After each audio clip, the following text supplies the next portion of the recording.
अस्सलाम वालेकुम। Hi guys, कैसे ठीक ठाक? उम्मीद है आप सब खैरियत से होंगे और अपने स्टडीज़ पर ज़बरदस्त फोकस दे रहे होंगे। मैं हूं आपका टीचर मोहम्मद जान और आप लोग देख रहे हैं चैनल मोहम्मद जान एकेडमी। डियर स्टूडेंट्स, आपके लिए आज हमने बड़े मज़े का लेक्चर लाया है। बड़ी मेहनत की हमने। आपसे गुजारिश है इस लेक्चर को शुरू से आखिर तक तसल्ली के साथ सुन ले। आपका बहुत बड़ा सा टॉपिक इस लेक्चर के अंदर क्लियर होने वाला है। आपको पता है 9th की बायोलॉजी के फर्स्ट चैप्टर के पहले 2 लेक्चर्स हमने अपलोड किया था। आज हमारे पास 9th की बायोलॉजी का 3rd लेक्चर है। तो इससे पहले का जो लेक्चर था उसमें हमने बायोलॉजी के 3 मेजर ब्रांचेस के बारे में स्टडी किया था। आज का लेक्चर हमारे पास बायोलॉजी के अदर ब्रांचेस के हवाले से है। पहले हमने बायोलॉजी के 3 मेन ब्रांचेस पढ़ा था। आज हम बायोलॉजी के सब ब्रांचेस पढ़ रहे हैं। तो 9th के बायोलॉजी के मुताबिक आपकी किताब में 16 ब्रांचेस बायोलॉजी के दिया हुआ है। तो आज हम कोशिश करते हैं उन सब को ऑन बोर्ड एक ही लेक्चर में समझने की कोशिश करते हैं। क्या मतलब? हमारा आज का जो लेक्चर है 9th की बायोलॉजी का 3rd लेक्चर, फर्स्ट चैप्टर का 3rd लेक्चर, टॉपिक का नाम हमारे पास है अदर ब्रांचेस ऑफ बायोलॉजी।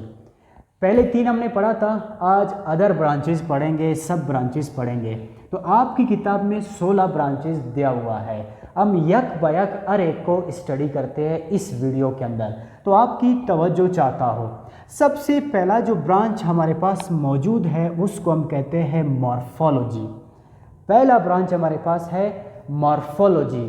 पहले हम इस वर्ड की लफ्ज़ी मैनी देखना चाहते हैं, फिर हम उसको एक्सप्लेन करना चाहते हैं, फिर हम उसकी क्या कहते हैं एग्जाम्पल से भी उसको देखने की कोशिश करते हैं। देख ले, मॉर्फोलॉजी 2 अल्फाज से बना हुआ है।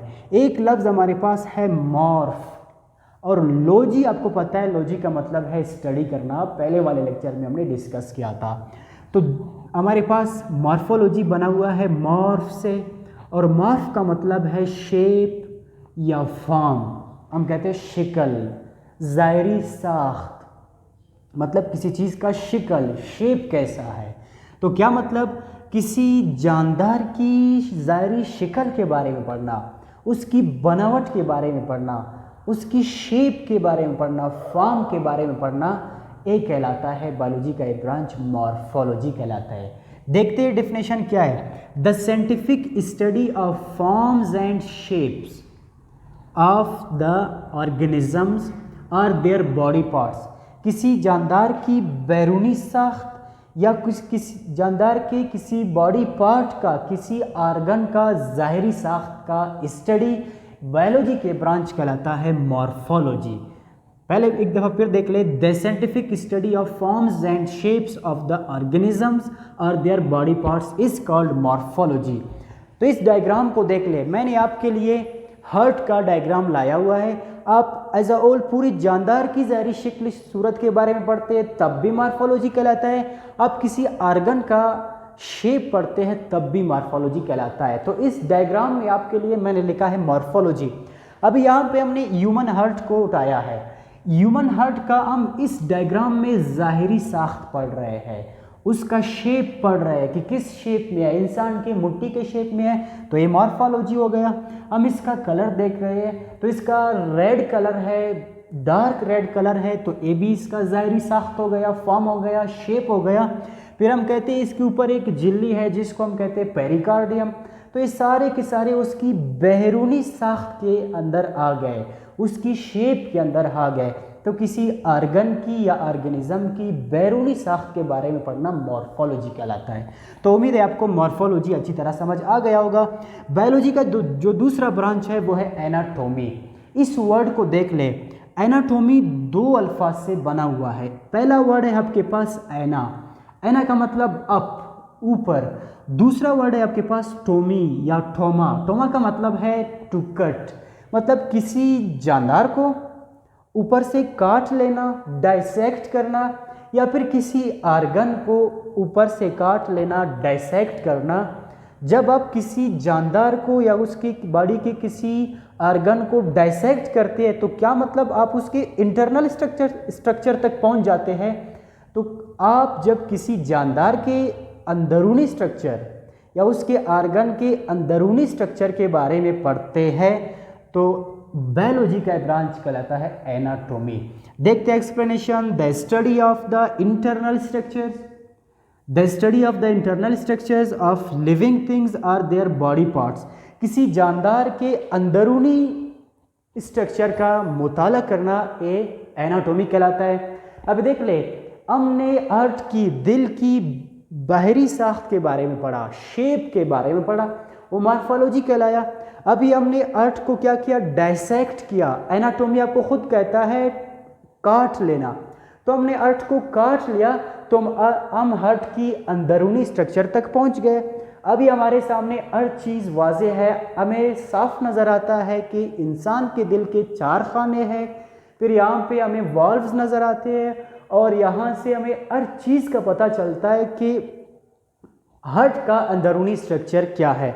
तो किसी जानदार के अंदरूनी स्ट्रक्चर के बारे में पढ़ना या उसके किसी आर्गन के अंदरूनी स्ट्रक्चर के बारे में पढ़ना बायोलॉजी का एक ब्रांच एनाटॉमी कहलाता है। और बायोलॉजी का जो तीसरा ब्रांच है वो है फिजियोलॉजी। फिजियोलॉजी को देख ले, फिजियोलॉजी आपको इशारा देता है फंक्शन की तरफ, काम की तरफ, अफ़आल की तरफ।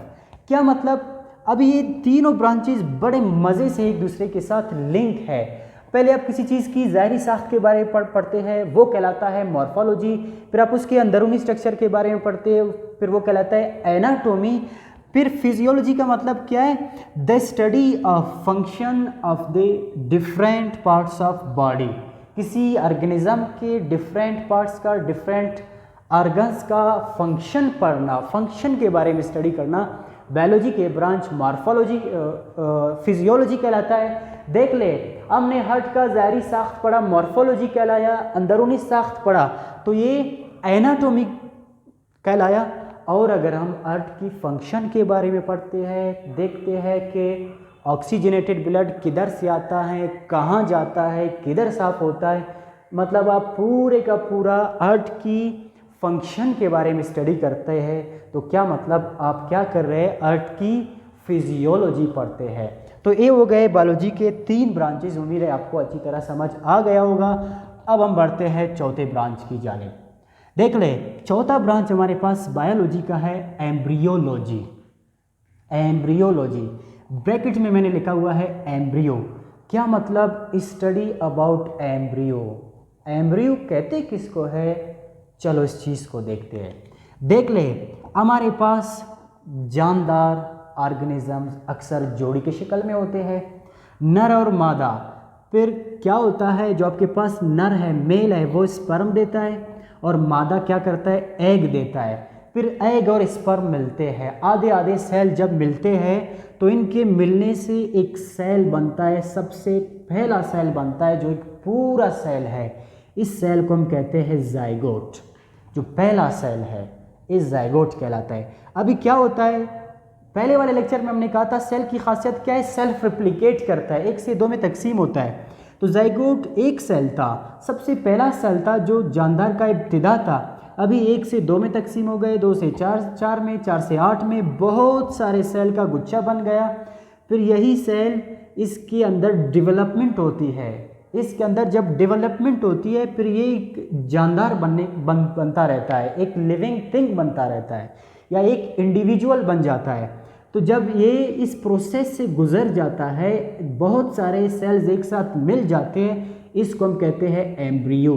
क्या मतलब, एक सेल से पूरे जानदार तक बनने का जो प्रोसेस है इस बारे में पढ़ना ये एम्ब्रियोलॉजी कहलाता है। क्योंकि हम एम्ब्रियो की मुख्तलिफ शेप्स के बारे में पढ़ते हैं, एम्ब्रियो के अंदर डेवलपमेंट होता है, हम उन डेवलपमेंट्स के बारे में पढ़ते हैं। तो बायोलॉजी का एक ब्रांच एम्ब्रियोलॉजी कहलाता है, इसलिए मैंने ब्रैकेट में आपके लिए लिखा हुआ है एम्ब्रियो। चलो देखते हैं definition. The study of development of embryo. Embryo की डेवलपमेंट्स के बारे में पढ़ना टू एन इंडिविजुअल, एक इंडिविजुअल बनने तक बायोलॉजी का एक ब्रांच हमारे पास कहलाता है एम्ब्रियोलॉजी। इस डायग्राम से आपको अच्छी तरह समझ आ गया होगा। इसके बाद बायोलॉजी का 5वां ब्रांच, 5th वन हमारे पास है टेक्सोनोमी। अब देख ले, टेक्सोनोमी का जो पहला इब्तिदा है वो टेक्सा से निकला हुआ है और टेक्सा का मतलब है रैंक, दर्जा। एक हद, किसी चीज़ का दर्जा।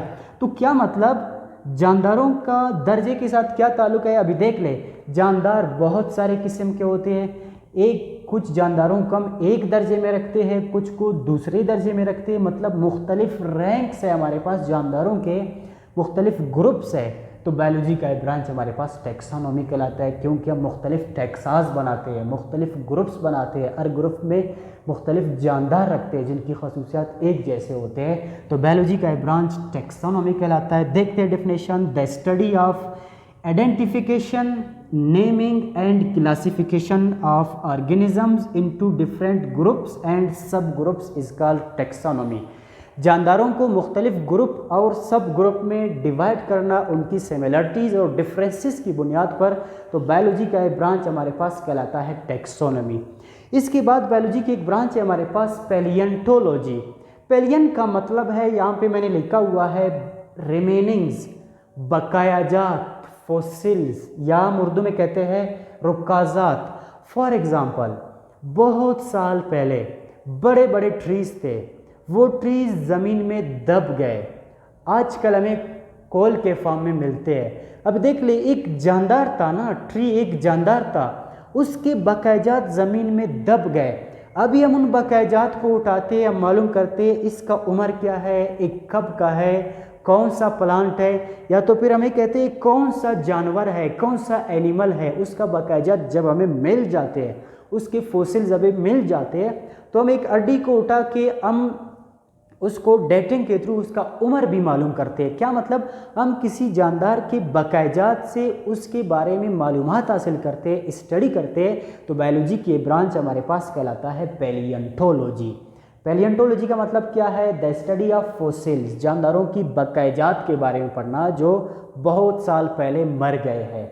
तो बायोलॉजी का ब्रांच हमारे पास पैलियंटोलॉजी कहलाता है। जब हम पौधों की बकायाजात के बारे में पढ़ते हैं, ये पैलियोबॉटनी कहलाता है। और जब हम जानवरों के बकायाजात के बारे में, जानवरों के, एनिमल्स के फॉसिल्स के बारे में पढ़ते हैं, तो बायोलॉजी का एक ब्रांच हमारे पास कहलाता है पैलियोजोलॉजी।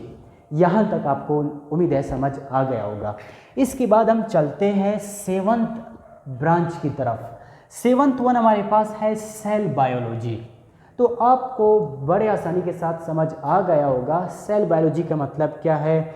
सेल के बारे में स्टडी करना, सेल की स्ट्रक्चर के बारे में स्टडी करना, सेल के डिफरेंट ऑर्गेनेल्स के बारे में पढ़ना और सेल की फंक्शन के बारे में पढ़ना बायोलॉजी के ब्रांच सेल बायोलॉजी कहलाता है।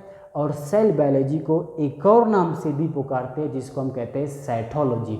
तो देखते हैं, the study of structure and function of the cell is called cell biology.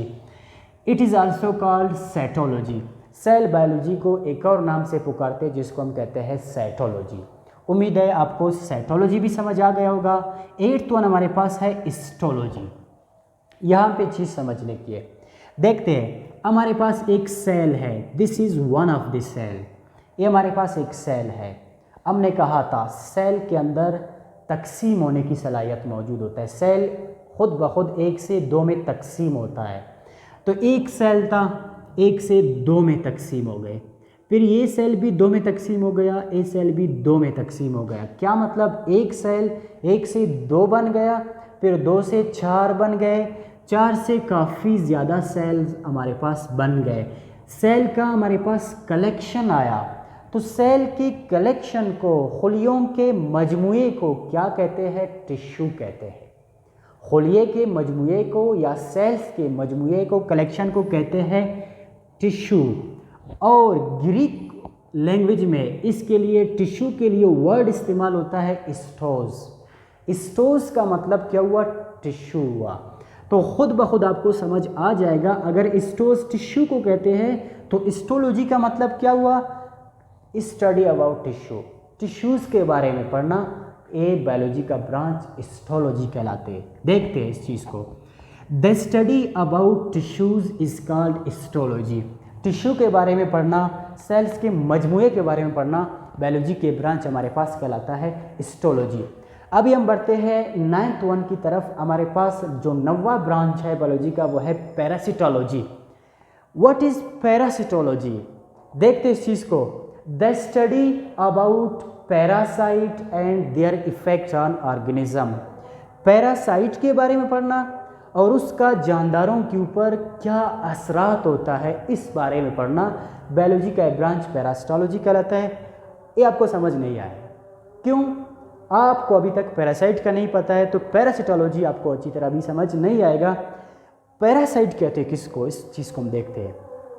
Parasite उस जानदार को कहते हैं जो किसी और जानदार के जिस्म के ऊपर रहता है या फिर उस जानदार के जिस्म के अंदर रहता है।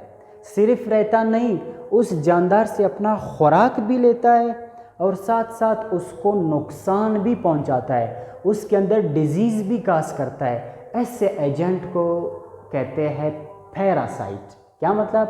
पैरासाइट वो जानदार होता है जो किसी और जानदार के ऊपर या अंदर रहता है, उसको नुकसान पहुंचाता है, इसको कहते हैं पैरासाइट। और इसी पैरासाइट के बारे में स्टडी करना ए बायोलॉजी का ब्रांच पैरासिटोलॉजी कहलाते हैं। देखते हैं पैरासाइट को। The organism which live in और ऑन एन अदर ऑर्गेनिज्म, वो जानदार जो किसी और जानदार के ऊपर या अंदर रहता है, गेट इट्स फूड, अपना खुराक हासिल करता है, and causes disease in the host, और अपने मेज़बान में जिसके ऊपर रहता है उसके अंदर डिजीज़ पैदा करता है। तो ऐसे एजेंट को कहते हैं पैरासाइट और पैरासाइट का स्टडी पैरासिटोलॉजी कहलाता है। फॉर एग्जांपल आपके पास मैं कहता हूँ मच्छर है, मॉस्किटो है।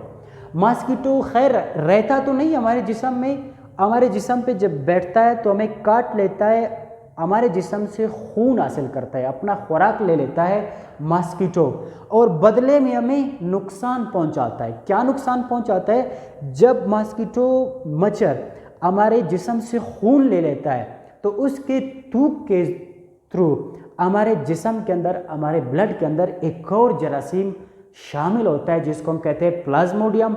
अभी वो प्लाज्मोडियम खुद पैरासाइट है, इंटरनल पैरासाइट है, वो हमारी बॉडी के अंदर रहता है, और मच्छर भी यहाँ पे पैरासाइट या वेक्टर का किरदार अदा करता है। तो वो जानदार जो किसी और जानदार के ऊपर या अंदर रहे और उसको नुकसान पहुँचाए, ऐसे जानदार को कहते हैं पैरासाइट, और पैरासाइट का स्टडी कहलाता है पैरासिटोलॉजी। उम्मीद है आपको पैरासिटोलॉजी भी अच्छी तरह समझ आ गया होगा।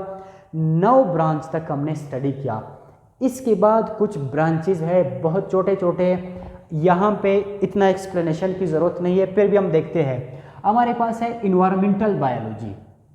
देख ले, 2 वर्ड है, एक हमारे पास बायोलॉजी है, दूसरा है इन्वायरमेंट।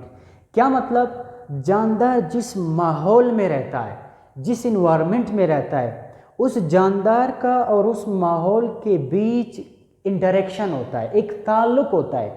अगर उस माहौल में पानी की कमी होती है तो फिर जानदार पे असर पड़ता है। अगर तालाब है, तालाब खुश्क होने लगता है तो मछलियों पे असर पड़ता है।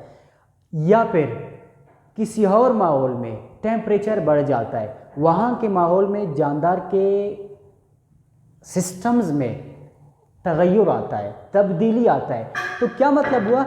जानदार का अपने माहौल के साथ एक ताल्लुक़ है, तो जानदार का उसके माहौल के साथ ताल्लुक़ के बारे में पढ़ना बायोलॉजी का एक ब्रांच हमारे पास कहलाता है इन्वायरमेंटल बायोलॉजी। और इन्वायरमेंटल बायोलॉजी को एक और नाम से पुकारते हैं जिसको हम कहते हैं इकोलॉजी। चलो देखते हैं इस चीज़ को। The study of interaction between organisms and their environment, organism का और उसके इन्वायरमेंट के दरमियान इंटरेक्शन के बारे में पढ़ना बायोलॉजी का एक ब्रांच हमारे पास कहलाता है इन्वायरमेंटल बायोलॉजी। इसको हम इकोलॉजी भी कहते हैं। इसके बाद 11 नंबर पे हमारे पास है इम्यूनोलॉजी। ये क्या चीज़ है, कौन सा ब्रांच है बायोलॉजी का? चलो देखते हैं। फॉर एग्जांपल, आपको कभी बुखार होता है या आपको इन्फ्लुएंजा होता है, तो आप कभी टैबलेट न भी ले तो कुछ दिन के बाद आप ठीक हो जाते हैं। या अगर आप कोई मेडिसिन यूज़ करें तब भी आप ठीक हो जाते हैं। क्या मतलब? हमारे जिस्म के अंदर, हमारे ब्लड के अंदर WBCs की शक्ल में हमारा एक डिफेंस सिस्टम मौजूद होता है। जब कोई जरासीम हमारे खून में चला जाता है तो WBCs उसको इनगल्फ करते हैं, उसको ख़त्म करते हैं, बल्कि उसको खा जाते हैं। तो एक डिफेंस सिस्टम हमारे अंदर मौजूद है जो बाहर के आने वाले जरासीम के ख़िलाफ़ लड़ता है, उसको ख़त्म करने की कोशिश करता है। जब हमारा बॉडी किसी बाहर की जरासीम के ख़िलाफ़ लड़ लिया और लड़ाई के बाद उसको ख़त्म किया, फिर से सेहतमंद रहा, क्या मतलब आपका बॉडी इम्यून हो गया। तो इस डिफेंस सिस्टम के बारे में पढ़ना बायोलॉजी का एक ब्रांच इम्यूनोलॉजी कहलाता है। चलो देखते हैं इसको। Immunology, the study of immune system और defence system of a body is called immunology. Body के डिफेंस सिस्टम के बारे में पढ़ना बायोलॉजी का एक ब्रांच इम्यूनोलॉजी कहलाता है। 12 नंबर पे हमारे पास है इंटमोलॉजी। इंटमोलॉजी किसको कहते हैं? हमारे पास मुख्तलिफ़ किस्म के जानदार हैं। कुछ जानदार आपको ऐसे मिलते हैं जिनको हम कहते हैं अशरात, इंसेक्ट्स, जिनके जोरदार टांगे होते हैं। इन इंसेक्ट्स के बारे में पढ़ना, अशरात के बारे में पढ़ना बायोलॉजी का एक ब्रांच इंटमोलॉजी कहलाता है। फॉर एग्जांपल मैंने इससे पहले मच्छर बनाया था। मच्छर है या कोई और इंसेक्ट है, जब आप इनके बारे में पढ़ते हैं, इनकी कैरेक्टरिस्टिक्स के बारे में पढ़ते हैं, इनकी डिफरेंट स्पीशीज़ के बारे में पढ़ते हैं, तो बायोलॉजी का ब्रांच इंटमोलॉजी कहलाता है। चलो देखते हैं इसको। द स्टडी अबाउट इंसेक्ट्स, अशरात के बारे में पढ़ना बायोलॉजी के ब्रांच इंटमोलॉजी कहलाता है। इंटमोलॉजी के बाद हमारे पास है जेनेटिक्स। जेनेटिक्स बायोलॉजी की बहुत बड़ी शाख है, बहुत बड़ा ब्रांच है, लेकिन हम डिटेल में तो नहीं जा सकते। इसका डिटेल हम इंशाल्लाह स्टडी करेंगे सेकेंड ईयर की बायोलॉजी में। तो जेनेटिक कहते किसको? फॉर एग्जांपल हम एक बंदे को देखते हैं, हम कहते हैं उसको कि आप फिलाना का बेटा तो नहीं हो, या हम कहते हैं कि फिलाना आपका भाई तो नहीं है। क्या मतलब? हम देखते हैं इस बंदे की शक्ल किसी और से मिलता है, बहुत हद तक मिलता जुलता है। तो जानदारों के दरमियान, उनके पेरेंट्स और बच्चों के दरमियान कुछ खसूसियात होते हैं जो उनके पेरेंट्स से बच्चों में मुंतकिल होते हैं। तो इस बारे में पढ़ना, इसको कहते हैं जेनेटिक्स। जीन्स के थ्रू खसूसियात अपने वालिदैन से बच्चों में मुंतकिल होते हैं। तो वालिदैन से बच्चों में मुख्तलिफ़ खसूसियात का ट्रांसफ़र होना, किस तरह ट्रांसफ़र होते हैं, इस बारे में स्टडी करना बायोलॉजी के ब्रांच कहलाता है जेनेटिक्स। फिर हमें डिटेल के साथ सेकेंड ईयर की बायोलॉजी में ग्रेगर मेंडल के लॉस के साथ पढ़ते हैं। 9th ईयर तक आप इस देख ले, the study of genes, genes का स्टडी, जेनेटिक वेरिएशंस का स्टडी, और खसूसियात का किस तरह चेंजिंग होता है, किस तरह तबादला होता है, इस बारे में पढ़ना बायोलॉजी का ब्रांच हमारे पास जेनेटिक्स कहलाता है। 14th नंबर पे है हमारे पास फार्माकोलॉजी। फार्माकोलॉजी का मतलब क्या है? किसी मेडिसन का किसी जानदार के ऊपर इफ़ेक्ट के बारे में पढ़ना। फॉर एग्जांपल मैं कोई टैबलेट ले लेता हूँ, कोई मेडिसन ले लेता हूँ, तो मेरी बॉडी के ऊपर उस मेडिसन का क्या असर होता है, इस बारे में पढ़ना बायोलॉजी का ब्रांच मॉर्फोलॉजी कहलाता है। और मॉर्फोलॉजी भी बहुत बड़ा बायोलॉजी का ब्रांच है, इसके ज़रिए बहुत सारे किस्म के मेडिसिन बनते हैं। तो बायोलॉजी का ब्रांच हमारे पास मॉर्फोलॉजी कहलाता है। देखते हैं इसको। द स्टडी ऑफ ड्रग्स या medicines and their effect on organism is called pharmacology. Biology का ब्रांच फार्माकोलॉजी कहलाता है। चलो 15th नंबर पे हमारे पास है बायोटेक्नोलॉजी, और ब्रैकेट में मैंने लिखा हुआ है टेक्निक्स। 2 वर्ड है, टेक्निक और बायो। बायो का मतलब हो गया जानदार, टेक्निक का मतलब है कोई तरीका, कोई गुर, ओनर, उस्तादी। क्या मतलब? कुछ तरीकों के ज़रिए जानदार को इंसानियत के फ़ायदे के लिए इस्तेमाल करना, मुख्तलिफ़ टेक्निक्स के थ्रू, मुख्तलिफ़ टेक्नोलॉजीज़ के थ्रू जानदार को अपनी फ़ायदे के लिए इस्तेमाल करना बायोलॉजी के ब्रांच बायोटेक्नोलॉजी कहलाता है। फॉर एग्ज़ाम्पल किसी बंदे का पैंक्रियाज डैमेज हो जाता है, वो हम उस बंदे के लिए इंसुलिन पैदा नहीं करता, तो फिर उस बंदे को एक डिज़ीज़ लाइक होती है, उस डिज़ीज़ को आम ज़बान में हम कहते हैं शुगर। तो उसके लिए हम क्या करते हैं, किसी बैक्टीरिया को इस्तेमाल करते हैं, बैक्टीरिया के जीन्स के ज़रिए हम क्या करते हैं, इंसुलिन पैदा करते हैं। तो हमने बैक्टीरिया को अपनी फ़ायदे के लिए इस्तेमाल किया, तो बायोलॉजी का ये ब्रांच हमारे पास बायोटेक्नोलॉजी कहलाता है, क्योंकि हमने डिफरेंट टेक्निक यूज़ किया हमने मुख्तलिफ़ तरीके इस्तेमाल किए कि बैक्टीरिया के ज़रिए हम इंसुलिन पैदा कर ले और इंसुलिन हमारे लिए फ़ायदेमंद है। तो बायोलॉजी का ब्रांच हमारे पास कहलाता है बायोटेक्नोलॉजी। चलो देखते हैं इसको। The use of living organisms by different techniques for benefit of Mankind. इंसानियत की फ़ायदे के लिए मुख्तलिफ़ जानदारों को मुख्तलिफ़ टेक्निक्स के थ्रू, टेक्नोलॉजीज़ के थ्रू इस्तेमाल करना बायोलॉजी का ब्रांच हमारे पास बायोटेक्नोलॉजी कहलाता है। आपकी बुक में 16 ब्रांचेस दिए हुए हैं। मेरे पास आखिर वाले के लिए जगह नहीं बचा, आखिर वाला आपके पास है सोशियो बायोलॉजी। इसका मतलब क्या है? किसी जानदार की बिहेवियर के बारे में पढ़ना। फॉर एग्जांपल आपके पास सूरजमुखी है, सनफ्लावर है। जब वहाँ से सूरज निकलता है तो सनफ्लावर की जो फेस है वो उसकी तरफ होता है। जो ही सूरज हरकत करता है, बिल्कुल ऊपर आता है, तो आप देखते हैं उस फ्लावर का भी फेस सूरज की तरफ ऊपर होता है। तो सिर्फ सूरज के साथ ताल्लुक़ नहीं है, बिहेवियर नहीं है, मुख्तलिफ बिहेवियर है जानदार के माहौल के अंदर।